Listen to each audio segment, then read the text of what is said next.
documents. Let me revise once again. For calculating the partnership firm tax liability, the first step is you have to calculate the book profits. How you will calculate the book profits? To calculate the book profits, you will consider net profit as per profit and loss account. You will add three items. Which are those three items? One is inadmissible expenses, non-business expenses, which is debited to profit and loss account. This is the second item here, that is business incomes not credited to profit and loss account. And third item, overvaluation of opening stock and undervaluation of closing stock. These are the three things which should be added back to the net profit. And which are the things to be deducted? Admissible expenses or business expenses not debited to profit and loss account, undervaluation of opening stock and overvaluation of opening stock, non-business income credited to profit and loss account. These are the items to be deducted. If you add these three items which we have discussed now, if you deduct these three items which we have discussed now from the net profit as per profit and loss account, then the answer for you people will be book profits of a partnership firm. So the first step for calculating the tax liability of a partnership firm is book profits, which we tried understanding. Then the next is calculation of admissible remuneration. Let me tell you what is this admissible remuneration, students. It is a remuneration allowed as per IT Act. Normally I was telling you people, if I am a partner, I should get salary, I should get profit, I should get commission, as well as I should get interest on capital as per deeds. So the remuneration, how much ever I want, that much of amount of remuneration I cannot debit in the profit and loss account, and that cannot be considered in the book profits. Hence that is the reason after calculating the book profits, where in the book profits we will consider remuneration to partner is inadmissible expenses. We will add back to the net profit. But here, after calculating the book profits, the second step what we do is we will identify admissible remuneration. We will identify admissible remuneration. Now let me tell you how to identify this admissible remuneration. To identify the admissible remuneration, students, first what you have to consider is actual remuneration of partners. Actual remuneration of partners. So what is this actual remuneration of partners? Remuneration paid to the partners in the form of salary, in the form of commission, in the form of bonus. Remuneration paid to the partners in any kind, in any form. That remuneration which is debited in profit and loss account, which may not debited in profit and loss account and given in the adjustments, those actual remuneration you will consider here. After this, actual remuneration or maximum limit. Actual remuneration or maximum limit, whichever is lesser. For example, actual remuneration is 5 lakh rupees. Maximum limit is 4 lakh rupees. Then whichever is lesser out of these two things, one is 5 lakh, another is 4 lakh. Actual remuneration or maximum limit, then maximum limit will be the lesser amount. Hence, the admissible remuneration will be 4 lakh rupees, which is lesser amount comparing to the actual remuneration. So I was telling you how to find out the admissible remuneration. The admissible remuneration is nothing but actual remuneration or maximum limit, whichever is lesser, then that lesser amount should be considered as admissible remuneration. Now the question mark is how to identify this maximum limit amount. To find out the maximum limit amount, you have to consider 90% of first 3 lakh of book profits. For example, the book profits is 5 lakh rupees. If the book profit is 5 lakh rupees, out of that 5 lakh rupees, if the book profit is 5 lakh rupees, out of this 5 lakh rupees, first 3 lakhs of this 5 lakh rupees you will consider. And from this 3 lakh rupees, you will consider 90%, which is nothing but 2,70,000 rupees.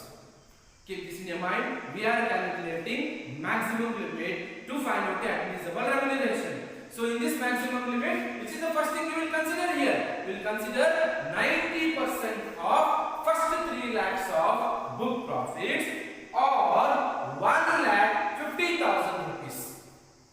90% of first 3 lakhs of book profit, which is nothing but 2,70,000 rupees or 1,50,000 rupees. Whichever is higher amount should be considered in the total column, in the amount column. For example, here if it is 2,70,000 rupees and here it is 1,50,000 rupees, we are calculating maximum limit. 90% of first 3 lakh is 2,70,000 rupees. 1,50,000 you have to consider as per rules here. 2,70,000 or 1,50,000. 90% of first 3 lakh or 1,50,000. Whichever is higher amount, which is nothing but 2,70,000 rupees is considered as a higher amount, should be considered in the amount column. Next, to find out a maximum limit, you have to add one more thing here. 60% of remaining book profit. What is remaining book profit? We have taken an example, the book profit is 5 lakh rupees. We have taken an example of book profit has 5 lakh rupees. 3 lakh rupees we have considered it, 90% of 3 lakh. Then what will be the remaining book profit here? 2 lakh rupees. 5 lakh minus 3 lakh. 2 lakh rupees will be the remaining book profit.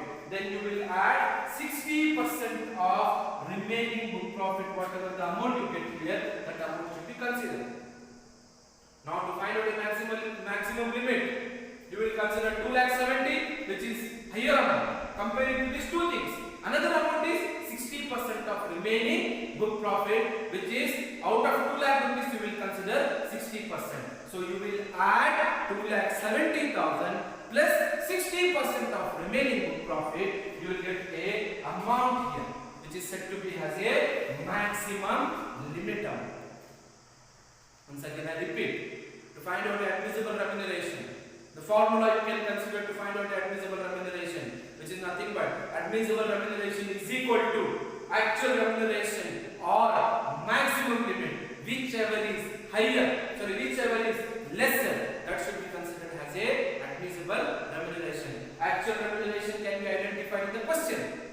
Maximum limit we have to calculate. How to calculate? 90% of first 3 lakh, 2,70,000 or 1,50,000, whichever is higher amount should be considered in the sub amount column. Next, another is 60% of remaining book profit. 60% of remaining book profit should be added back to the 2,70,000, which is nothing but first 90% of first 3 lakh, 2,70,000 plus 60% of remaining book profit, the amount whatever you get here, that amount will be considered as maximum limit. Now how to identify the admissible remuneration? Actual remuneration or maximum limit, whichever is lesser amount. Whichever is lesser amount should be considered as admissible remuneration. This is the second step for calculating the tax liability of a partnership firm. Which is the first step? I hope you remember the first step here. The first step is you will calculate the book profits. Which is the second step? The second step is you will calculate the admissible remuneration. And the third step is you are calculating taxable income from business or profession of a firm. Why we will consider profession here? A partnership firm is not only selling goods here. A partnership firm can sell their services also, like doctors, lawyers, the advocates. A group of advocates can start their office, and it can be they can start their partnership firm there. So that is why we consider the profession. The third step, you will calculate taxable income from business or profession. How to find out this taxable income from business or profession of a firm? Very simple, students. Step 1 minus step 2 will be the answer of step 3. Yes, of course. What is this step 1? Book profits, which you have calculated in the first step. I hope you know how to calculate the book profits here. The first step is calculation of book profits, and the answer of that is nothing but book profits, which is the answer of step 1 minus step 2. What is this step 2? Calculation of admissible remuneration. In the step 2 you have find out the admissible remuneration. You are deducting admissible remuneration from the book profits, then you will get taxable income from business or profession of a firm. That's it. I hope you got to know this. First step you have find out a book profit, second step you have find out the admissible remuneration, and third step you have tried understanding about or you tried calculating the taxable income of a taxable income from business or profession of a firm, which is nothing but book profits minus admissible remuneration. Step 1 minus step 2 will be the taxable income from business or profession. Well, so I was telling you people, if you want to find out the tax liability of a partnership firm, then first what you have to do, you have to find out the book profits, you have to find out the admissible remuneration, and you have to find out a taxable income of a firm or taxable income of a firm from business or profession. This will be the third step. Then fourth step, students, what we are doing in the fourth step, you people or we people have to find out the total income of a business. Now this is a question mark. Third step is also income from a business. Fourth step is also income from a business. But there is little bit difference here. There you are finding income of a firm from business. But here total income of a firm. Then what is the difference here? The difference is here you are finding the income from business and also income from other sources of a firm. A firm which is corporation, a firm which is a partnership firm, a firm which is a public limited company, a firm which is limited liability company. This is considered as a firm, and this firm can do different businesses. Their main purpose is manufacturing the goods and services and selling the goods and services. That's it. But they are not stick with this. They can invest their money in other sources also.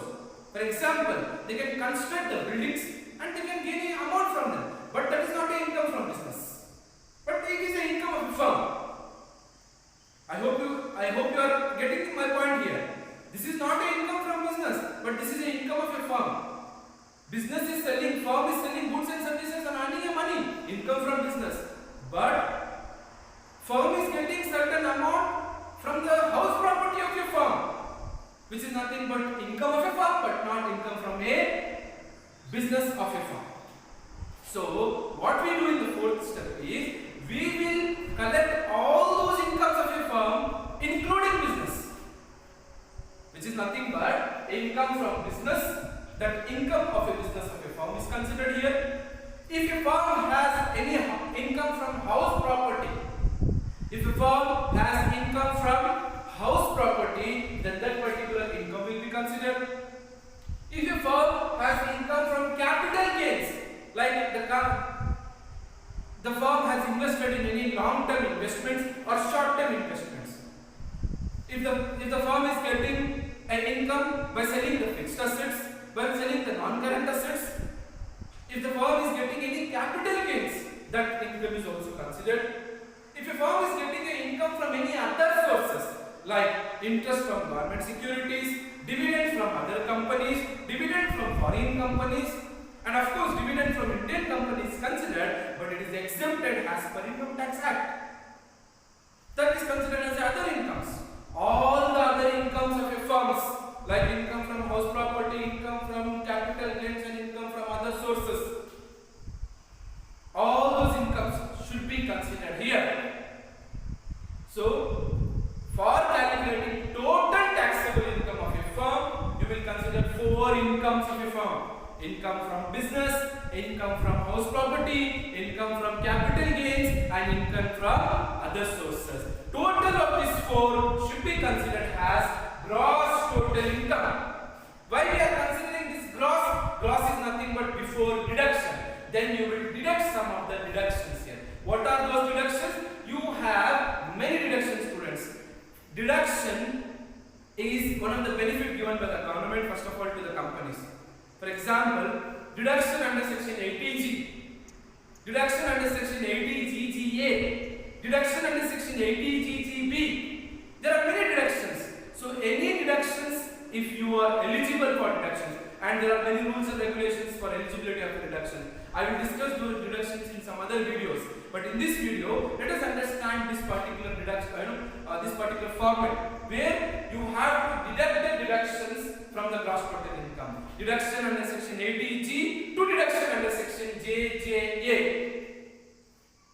deduction under section 80 JJA. Till here, if the firm is applicable for any deductions, those deductions should be deducted from the gross total income, then you will get taxable total income. This is fourth step. Once again, let us revise. We have to find out the book profits, we have to find out the admissible remuneration, we have to find out the income from business or profession of firm, and the fourth step is total income of a firm, which is nothing but total taxable income of a firm, which will be the fourth step. Now you may say that this step is not required to find out a tax liability. Yes, of course.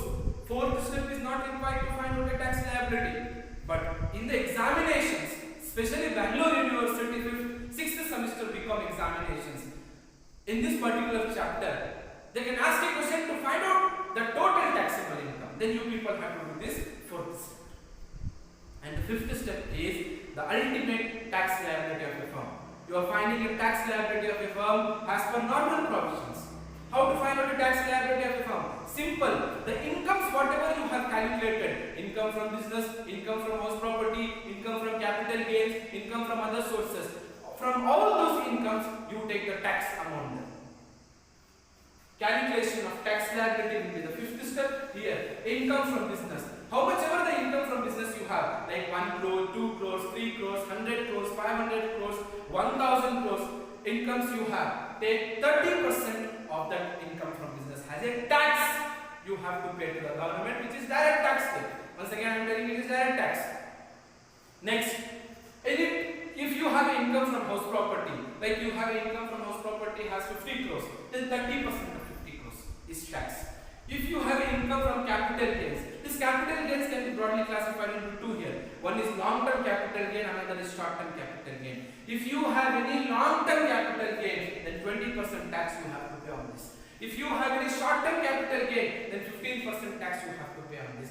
If you have any income from any other sources, any other source, I repeat, any other source. If you have income from any other source, excluding income from business, income from house property, income from capital gains, other than these things, if you are earning some amount from any kind of activities you are doing there, then this will come under income from other heads. That is nothing but income from other sources. So 30% tax you have to pay on that particular income. So 30% of income on income from business, 30% on income from house property, 30% of income from other sources, 20% on long-term capital gains, 15% on short-term capital gains. This is how you will get total tax of a firm. Total tax of a firm. On this total tax, we will give additional tax to the government, which is said to be as a cess.